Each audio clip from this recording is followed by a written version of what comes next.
नमस्कार मित्रों, आप सभी को इंस्पायरिंग स्टोरी 89 चैनल पर दिल से स्वागत है। आज हम एक महत्वपूर्ण प्रश्न पर चर्चा करेंगे। अच्छे लोग हमेशा दुखी क्यों रहते हैं, जबकि पापी और पाखंडी लोग मौज उड़ाते हैं। यह एक ऐसा विषय है जिस पर अक्सर विचार किया जाता है। इस बात में कोई संदेह नहीं कि ऐसा होता है, लेकिन इसके पीछे कुछ गहरे कारण हैं।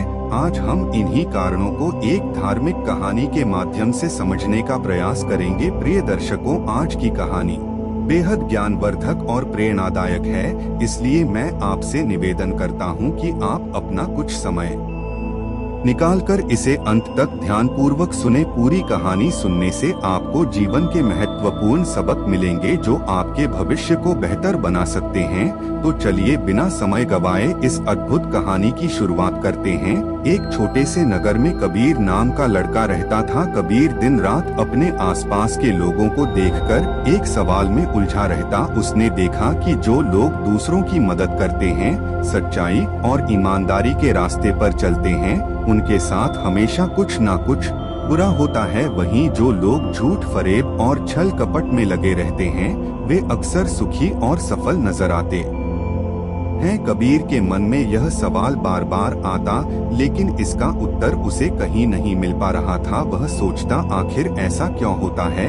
क्या भगवान सचमुच अच्छे लोगों के साथ अन्याय करते हैं? कुछ ही दिनों बाद नगर में एक प्रसिद्ध विद्वान महंत जी आए। उनके ज्ञान और प्रवचनों की चर्चा पूरे नगर में हो रही थी। कबीर ने सोचा, क्यों न इस सवाल का जवाब महंत जी से प्राप्त किया जाए। अगली सुबह कबीर महंत जी के पास गया। उसने श्रद्धापूर्वक उनके चरणों में प्रणाम किया और कहा, हे गुरुदेव, मेरे मन में एक सवाल है जो मुझे कई दिनों से परेशान कर रहा है। मैं देखता हूँ कि जो लोग अच्छे कर्म करते हैं, ईमानदारी से जीवन जीते हैं और दूसरों की मदद करते हैं, उनके जीवन में दुख ही दुख आता है। वहीं जो लोग पाखंडी, झूठे और दूसरों को नुकसान पहुँचाने वाले होते हैं, वे सुख और सफलता में जीते हैं। ऐसा क्यों है? महंत जी ने उसकी बात सुनकर मुस्कुराते हुए कहा, बेटा, दुनिया जैसी दिखती है वैसी है नहीं। इसे समझना आसान नहीं है। यह संसार बहुत बड़ा और जटिल है। इसे जितना समझने की कोशिश करोगे, यह उतना ही उलझता जाएगा। लेकिन मैं तुम्हें एक कहानी सुनाता हूँ जिससे शायद तुम्हारी उलझन कुछ हद तक सुलझ जाए। एक समय की बात है। एक नगर में एक विधवा स्त्री अपनी 3 छोटी बेटियों के साथ रहती थी। जवानी में ही उसके पति का देहांत हो गया और अपने बच्चों की पूरी जिम्मेदारी उसी पर आ गई। 3 बच्चियों का पालन पोषण करते हुए वह बहुत परेशान रहती थी। अपने बच्चों को अकेला छोड़कर वह कहीं काम भी नहीं कर सकती थी। ऊपर से समाज के ताने उसकी तकलीफों को और बढ़ा देते थे। उस स्त्री के पास कोई सहारा नहीं था। वह अपने पति को याद करते हुए जैसे तैसे अपनी बच्चियों की देखभाल कर रही थी। लगातार चिंताओं ने उसे भीतर से कमजोर कर दिया। बच्चों के भविष्य को लेकर सोचते सोचते वह बीमार पड़ गई।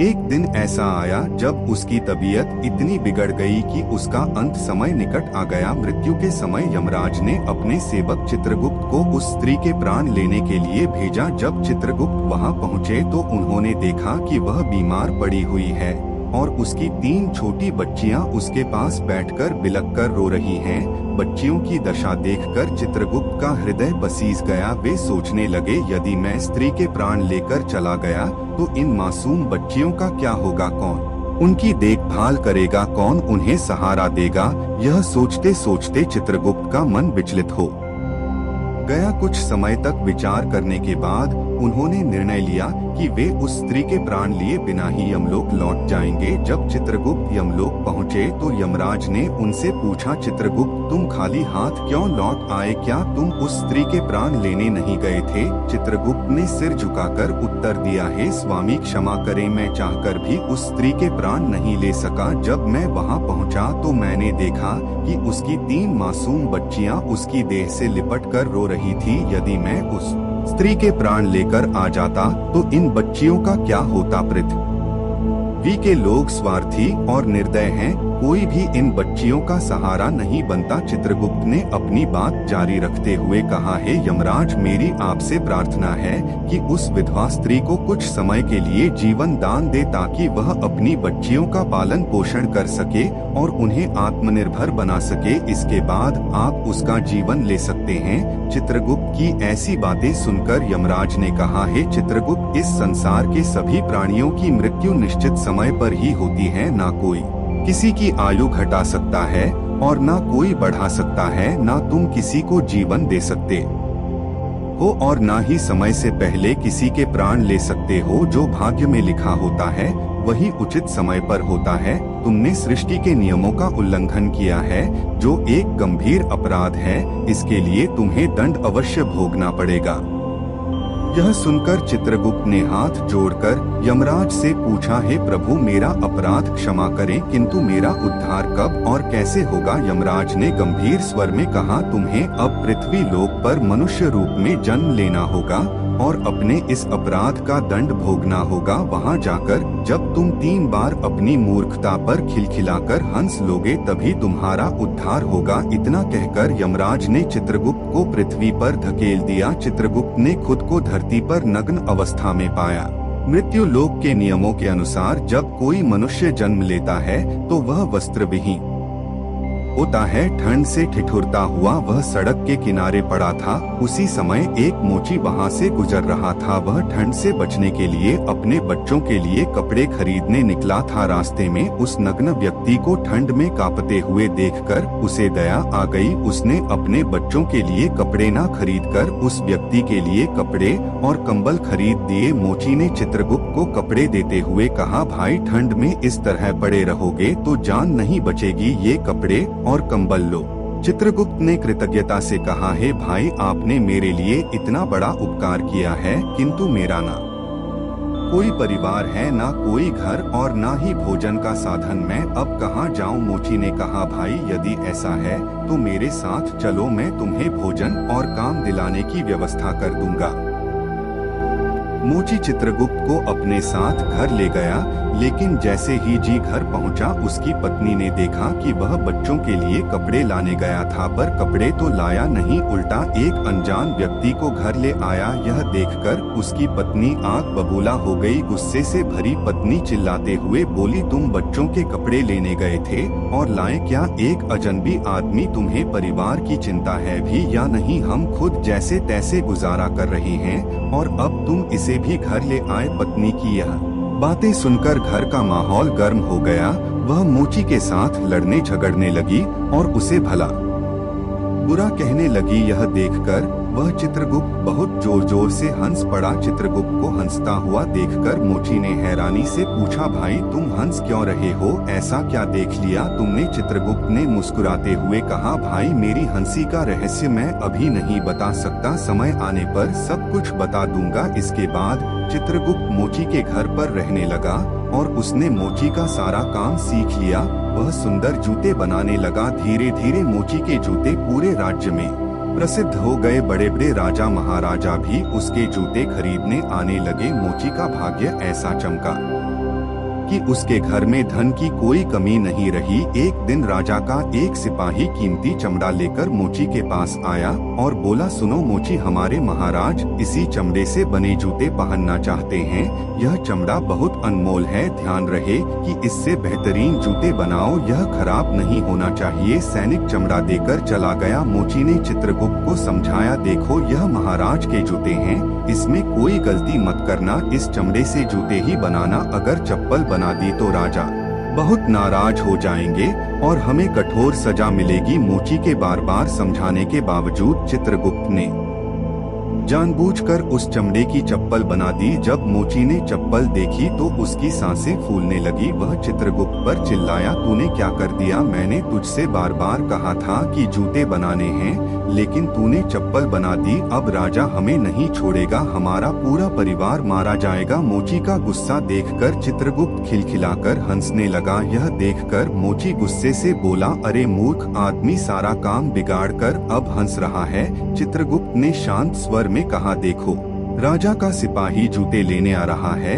यह सुनते ही मोची के होश गए। उसने डरते डरते देखा कि सैनिक पास आ रहा था। मोची के हाथ पैर कांपने लगे। जैसे ही सैनिक पास आया उसने कहा, है मोची, कल मैं जो चमड़ा देकर गया था उससे जूते मत बनाना, महाराज का देहांत हो गया है। यहाँ की परंपरा है कि अंतिम क्रिया में मरने वाले को चमड़े की चप्पल पहनाई जाती है, इसलिए चप्पल बना देना। सैनिक की यह बात सुनकर मोची को ऐसा लगा जैसे मरे हुए शरीर में प्राण लौट आए हो। उसके हाथ से डंडा छूटकर जमीन पर गिर पड़ा। उसने चित्रगुप्त के पैर पकड़ लिए और माफी मांगते हुए कहा, भाई तुमने मेरी जान बचा ली, मुझे माफ कर दो। चित्रगुप्त मोची की इस हरकत को देखकर जोर जोर से हंस रहा था। मोची ने पूछा, है भाई अब तुम क्यों हंस रहे हो? चित्रगुप्त मुस्कुराते हुए बोले, मोची भाई, समय आने पर मैं तुम्हें अपनी हंसी का कारण अवश्य बताऊंगा। अगले दिन मोची की दुकान पर 3 नौजवान लड़कियां एक बुढ़िया के साथ आई। वे तीनों लड़कियां अपनी शादी के लिए जूते का नाप देने आई थी। चित्रगुप्त ने लड़कियों को देखते ही पहचान लिया। उन्होंने मन ही मन सोचा, यह वही लड़कियां हैं जिनकी मां के प्राण मैंने उस समय नहीं लिए थे, उसी कारण मैं यहाँ सजा भोग रहा हूँ। लेकिन यह तो अब जवान हो चुकी है और सुंदर भी हैं, किसी अच्छे घराने से लग रही हैं। तभी चित्रगुप्त ने बुढ़िया से पूछा कि माता, यह तीनों कन्याएं कौन है? बुढ़िया बोली, बेटा इनकी माँ बचपन में ही चल बसी थी, इनके पास कोई सहारा नहीं था तो मैंने इन्हें अपने पास रख लिया। मेरे पास करोड़ों की दौलत है लेकिन दुर्भाग्य से मेरा कोई अपना नहीं है, इसलिए मैंने इन्हें पढ़ाया लिखाया और अब इनकी शादी ऊंचे घरानों में करने जा रही हूँ। यह सुनकर चित्रगुप्त सोचने लगे, परमात्मा जो करता है अच्छा ही करता है।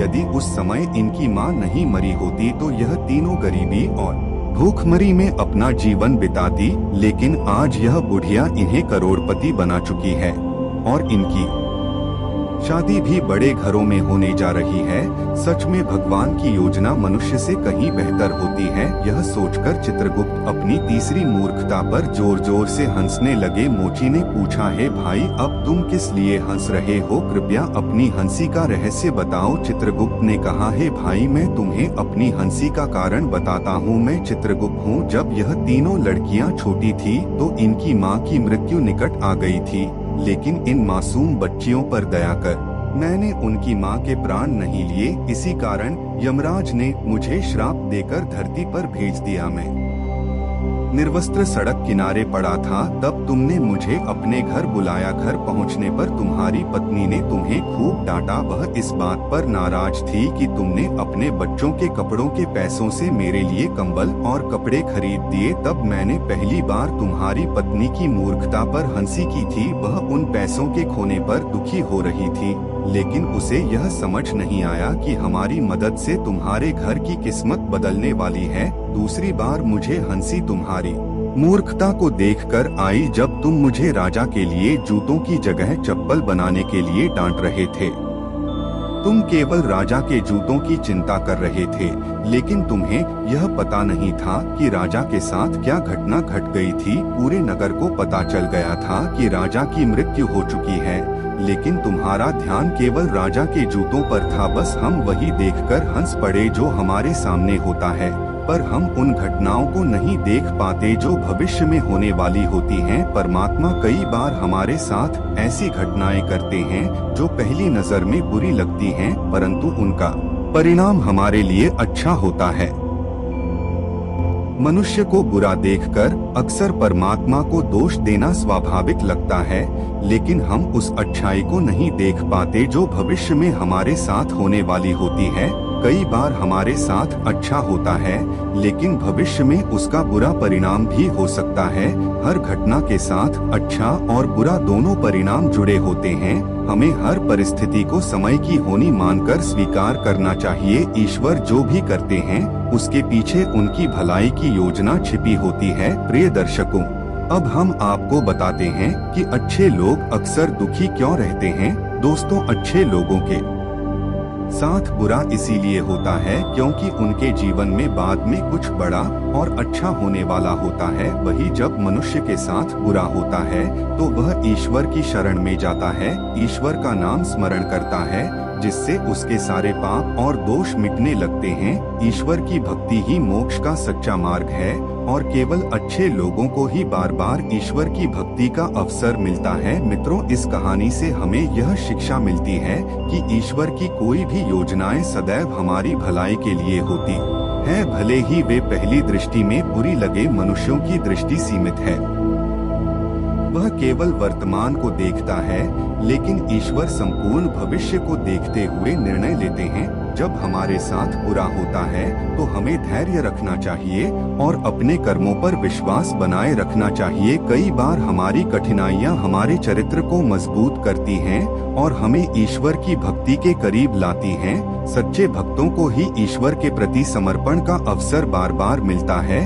जो लोग अच्छे होते हैं वे कठिन समय में ईश्वर का स्मरण करते हैं, जिससे उनके सभी पाप मिट जाते हैं। ईश्वर की भक्ति ही मोक्ष का सच्चा मार्ग है, इसलिए हमें हर परिस्थिति में ईश्वर की बनाई गई योजना पर विश्वास रखना चाहिए। दोस्तों, आपको इस कहानी के माध्यम से क्या सीखने को मिला, कमेंट करके अवश्य बताएं। अगर कहानी आपको अच्छी लगी है तो लाइक और शेयर करके इंस्पायरिंग स्टोरी नवासी चैनल को जरूर सब्सक्राइब करें, क्योंकि ऐसी ज्ञानवर्धक कहानियां आपको मेरी वीडियो पर हर रोज सुनने को मिलेंगी। कहानी के अंत तक बने रहने के लिए आप सभी दर्शकों को दिल से नमन। मिलते हैं अगले वीडियो में एक और नई कहानी के साथ, तब तक के लिए धन्यवाद।